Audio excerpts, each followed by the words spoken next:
It's yet another SEGABABA for the Colorado Avalanche. Welcome into the DNVR Avalanche pregame show. The Avs taking on the Ottawa Senators as their quick Canadian road trip continues.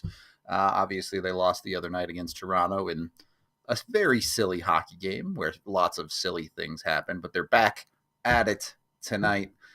AJ, obviously the Avs coming off of a 9-game point streak that gets snapped. I guess, where do you make of the Avs right now? Are you content with these last 10 games? Obviously you should be, but how do you calculate that loss into the math? I mean, had they gone into Toronto and kind of got punched in the mouth, then maybe you'd be like, oh, well, emotional letdown. But they played really well. And Joseph Wall was living up to his last name, I mean, knock, knock, knock. But I feel great about the way that they're playing as a team. They look awesome, in my opinion. They're fast. They're playing through their lineup. They're playing with a level of physicality that they weren't before the additions. I mean, really, the only thing you're doing is looking at Brock Nelson and Charlie Coyle to score a goal or two here and there. And,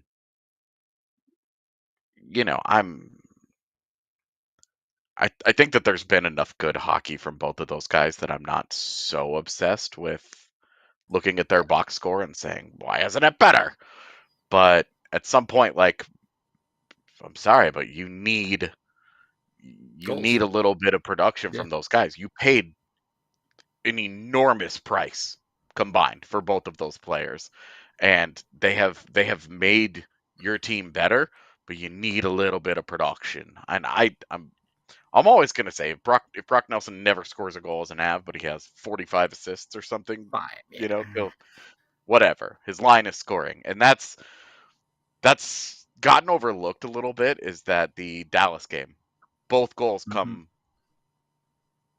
from Brock Nelson's, like, he was centering the second line. They scored both of those goals, and Brock Nelson plays a role in both of them. He just doesn't pick up a point on it. Is that Brock Nelson not being any good? Is that Brock Nelson not playing well? No, he does a good job on both of them, but you do need production. So you do want to see him beat a goaltender. He's come so close on multiple occasions. He gets robbed last night. Like, he's hit multiple posts. Game too. Yeah. You're talking like he's it's close enough that you're like, look, dude, I'm not worried about it too much. I don't love to cite expected goals percentage as my favorite way to look at a player. Brock Nelson is a good example as to why his expected goals number is not great as an Av, but I think he's played pretty well, and the line that he's played on has been solid. And you look at Charlie Coyle. Charlie Coyle's been rock solid, and the line that he's played on has been exceptional at times.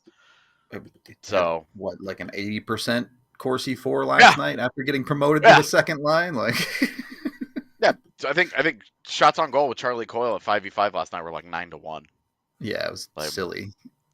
You need a little bit of production, but they're playing. He's playing Coyle in particular is doing everything that you want from him. He's playing the game the right way, but you do need production at some point. You can't just forever go, oh well, the shots percentage. Like, you have to produce points, but there's been a lot of depth scoring in the 6 games since the trade deadline. So even though it not necessarily has been those guys producing the actual assists points, the lines are scoring. The lineup balance is better, and they have undeniably contributed to that. So, two things I want to touch on there. One, the expected goals for stuff. It's been going on in the DNVR community for a little bit of a while.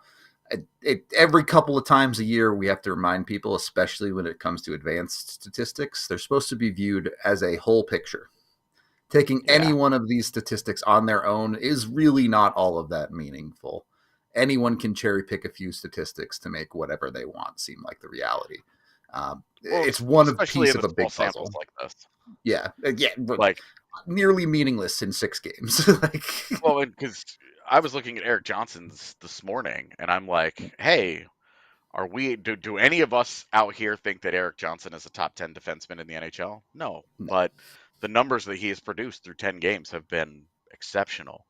Mm-hmm. That's him playing into a system he's comfortable with, him playing with a partner he knows, and playing on a team that is kind of pounding the other teams since in the 4 games that he's gotten in. So, we're talking about small sample sizes, and the context is always important, and the numbers are always what the numbers are going to be. We care about them. We talk about them a lot. We reference them, but also, you look at how the Avs have played. They're 4-1-1 now, and both of their losses, 2-1 losses on the road, and the one last night is about the flukiest loss that you could ever fluke in the NHL. Best primary assist of the season. Yeah, I mean, poor Simone Benoit's like, what? I got an assist for trying to clear a puck 200 feet on a nice penalty kill. He just got the puck, threw it down the ice. Hey, look, game-winning goal. Ridiculous. You talked about small sample size, and we'll get to Ottawa in a second here, but I wanted to get your thoughts on this too. The blender last night, we saw Brock Nelson and Nathan MacKinnon get put together. Bednar talked about how he really liked it after the game. I just don't see how the Avs can do that with the lack of center depth that they have, but I'm curious your thoughts on it. With MacKinnon, Nelson, Coyle, and Drury, you have arguably the best center depth in the West, rivaled only by Vegas. And you don't have a 5th center. If you do that, if you put Nelson on the wing, you've invested a ton of assets into Brock Nelson, left wing. Yeah, right. It doesn't hit the same. That's the really big part of the reason why that you not only brought Nelson in, but moved Middlestad out. True. I don't understand it either. The only line at the beginning of that game, the only line that really struggled was MacKinnon's line. And do you think that they're going to struggle all game? Nope. I don't. Exactly. And then, Brock Nelson looked his best last night. Oh, he was playing next to Nathan MacKinnon? Yeah. Who hasn't looked great next to Nathan MacKinnon? There. He's the sun. He takes all of the attention away from everybody else. Give me a break with this, man. It's a joke. So trying to pretend like they've got other center, like realistic center options. Don't give me Ross Colton, although I don't hate it. And do not give me Parker Kelly. They put him back at center last night, and he had his worst game in 2 weeks. I don't know how you can watch the last 6 games and ever put Parker Kelly back at center. Exactly. He's not a center. His effectiveness bottomed out last night when they put him back at center. You put him on the wing, you let him crash and bang skate in straight lines. He's been very effective at that. You put him at center, he's a completely different player and a significantly worse player. It's a joke. It's a joke. Stop pretending that this is the case. Even if you want to have the Ross Colton conversation, he's not a 2C, right? If Nelson isn't your 2C, you don't have a 2C. You have a 3C moonlighting as a 2C. Yeah, getting a brief glimpse of what life is going to be like with Charlie Coyle as a second-line center next year when we're talking about the Avs needing a second-line center for the 800th time. Yep. It's silly. to me, it's just not. And it scored 0 goals, by the way. It had no production. Not one line scored a goal at 5v5. It's I'm hoping we don't see that nonsense again, but honestly, if we do and it works and they score goals and they win, great. That's the point. So whatever gets Brock Nelson going, you know, if that's what it's going to be, great. But more than anything, like he should be a center. You invested a ton of assets specifically because he's a center. If you wanted a wing, there were other options out there that they could have gone and gotten it. Yeah. Kept either Cal Ritchie or the first round pick, whatever. Like the price that you paid was because he's a center. To then turn around and be like, well, he's a wing. It didn't work out for us after not even 6 games. It was 5 1/3 games. Yep.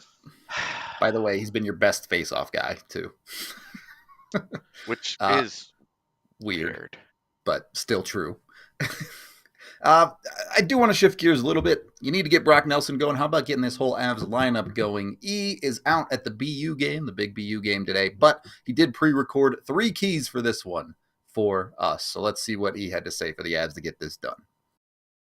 All right, Avalanche back-to-back tonight in Ottawa. I believe 5 o'clock Mountain Time, 7 o'clock Ottawa time, Eastern time. Obviously, Avalanche coming off a loss last night to the Toronto Maple Leafs. We don't lose 2 games in a row, so let's rock and roll tonight. Let's get on top of the game, and here are the 3 keys, Big E's 3 keys for tonight's Avalanche win. Number 1, everything earned, not given. We don't want gifts tonight. Make Ottawa. That's going to be dogs on a bone. I'll tell you that. They're going to be feisty. They lost their last game. They've played well since the trade deadline. Obviously, adding Cousins and getting rid of Josh Norris. It's worked out well for them, but they're coming off a big loss to Montreal. They are in a playoff dogfight.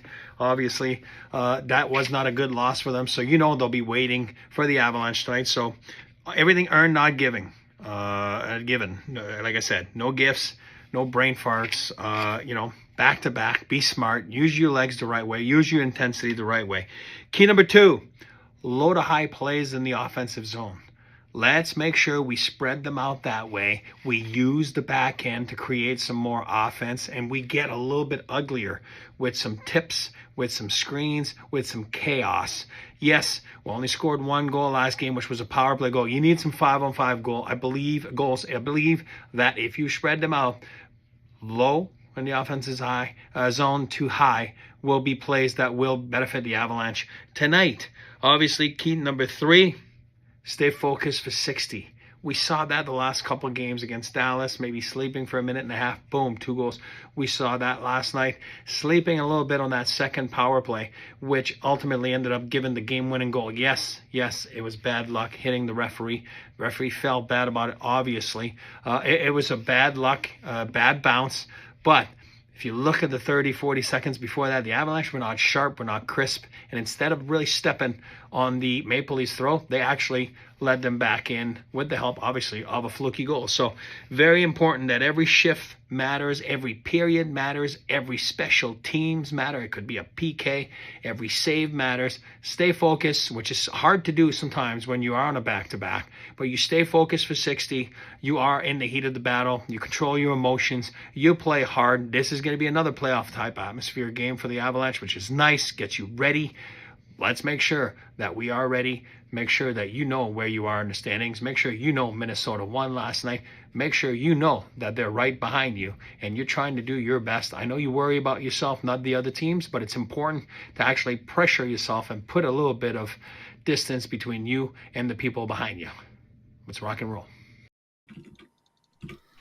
All right. So E throwing down 3 keys. There's one other key that, we usually don't get too into the weeds on goaltending, but I did think it was a bit of an interesting comparison between the 2 goaltenders tonight, where on the Avs side, you have their backup in Scott Wedgwood, and you have Ottawa with Linus Ullmark. Ullmark has been solid this year. I wouldn't say unbelievable, but a very good goaltender. But you look at what the Avs goaltending has provided, and Wedgwood as a backup has a better goals against average compared to Ullmark, which sure, team stat, fine, whatever you want to call it. But he also has a pretty reasonable save percentage. So I just think it's an interesting comparison. Obviously, the Senators went out and got Ullmark at the start of the season, or in the preseason, really. And the Avs got both of their goaltenders mid-season. I guess when you compare these two goalies, AJ, the Avs, good team. You usually see goalies improve in Colorado. Is Ullmark improving on an Ottawa team that's on the upswing, or is Ullmark the guy helping Ottawa upswing this season? Yeah, I mean, I think as we've seen with Colorado this year, it's a little bit of both, right? Like, Yep. Ullmark finding his game and playing really well has helped Ottawa win more games. And Ottawa protecting the house, playing some decent defense has helped Ullmark's game improve. So, you know, I know E mentioned it in the three keys there that this has been a pretty good Ottawa club since the deadline. Regardless of the comical meltdown that they experienced against Montreal a few nights ago. Go Canadians. Really, like, Ullmark's a good goalie, and Scott Wedgwood is going to have to be up to the task tonight. And I'm a little nervous just because Wedgwood's last several starts have been awesome. And backup goalies are backup goalies for a reason when they get into games like this.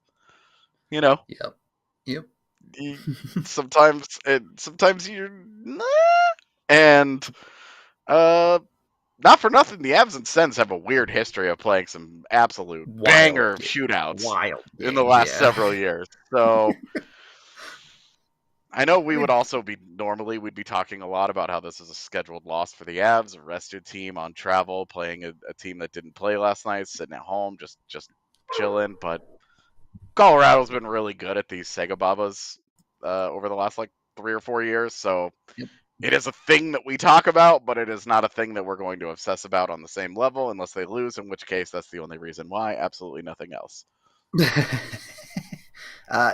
The forward lines are expected to be the same as what they started as yesterday. For the record, Nelson listed as the 2C. We'll see if the blender activates during the game, of course. But as far as warm-ups are concerned, expected standard 1 through 4 lines that it has been for the last handful of games.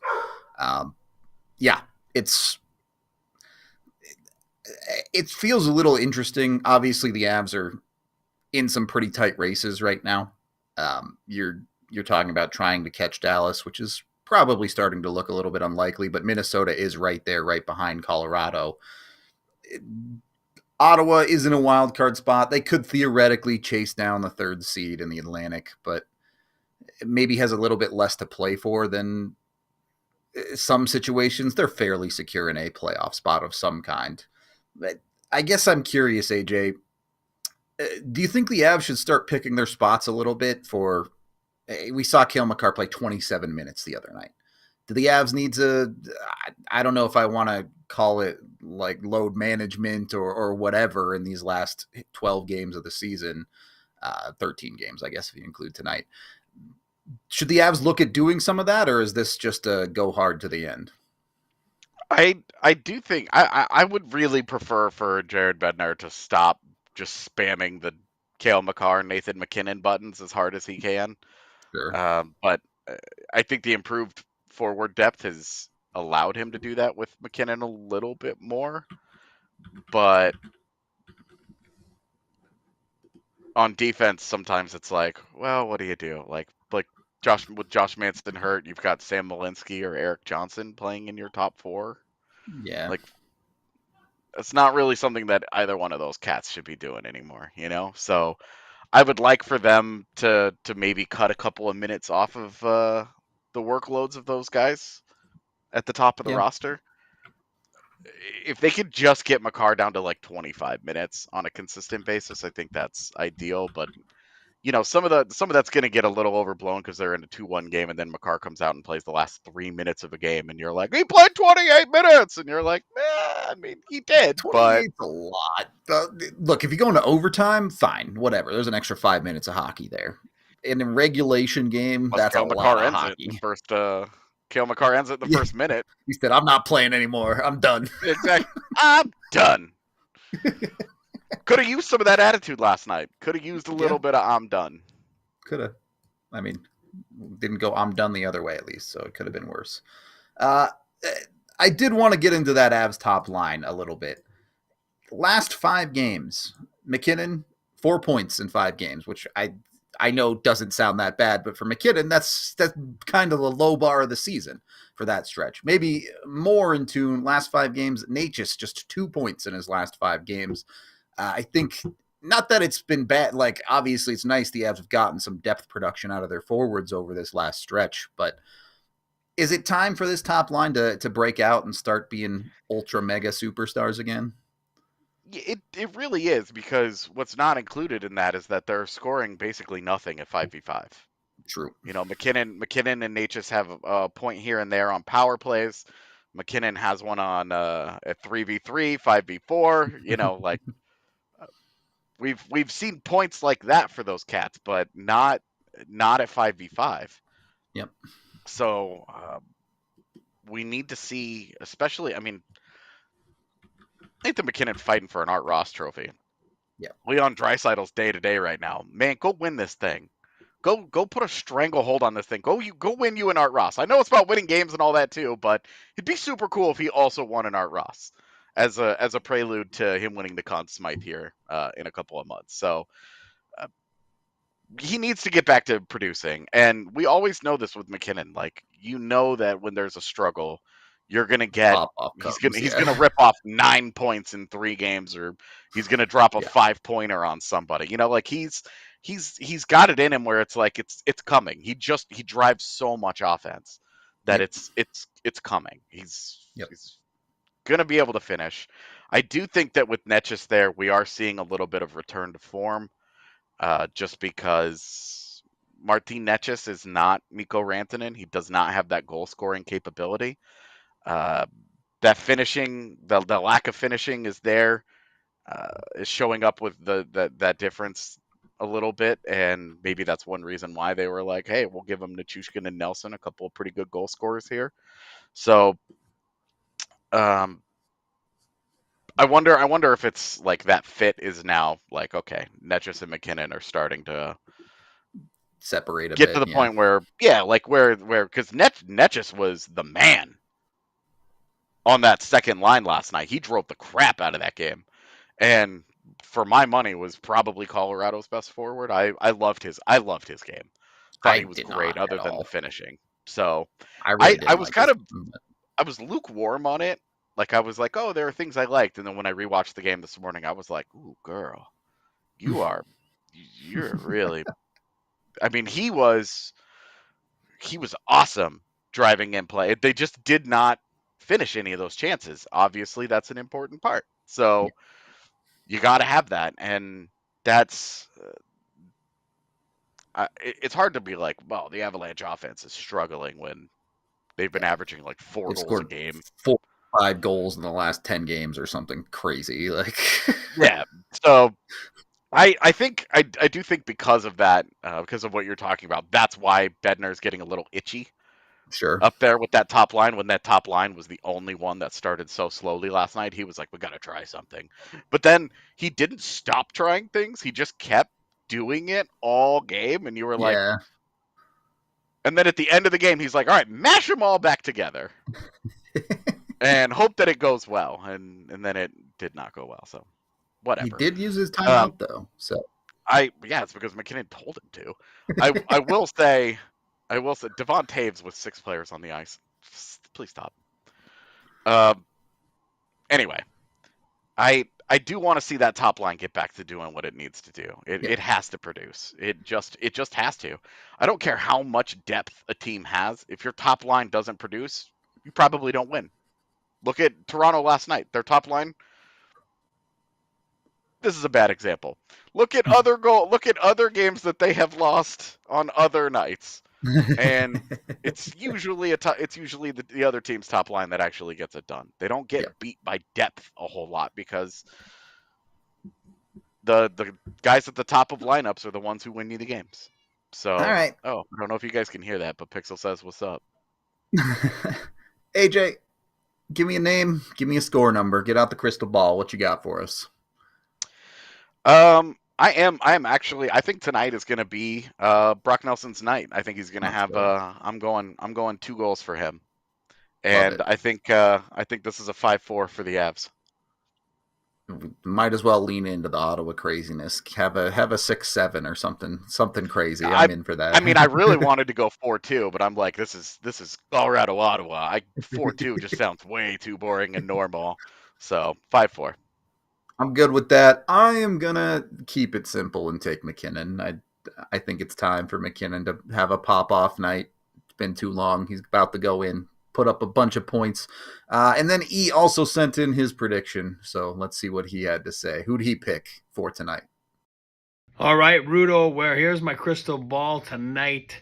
I feel good every night, as you know. And that's the truth. I'm so confident about this Avalanche team, especially post-deadline.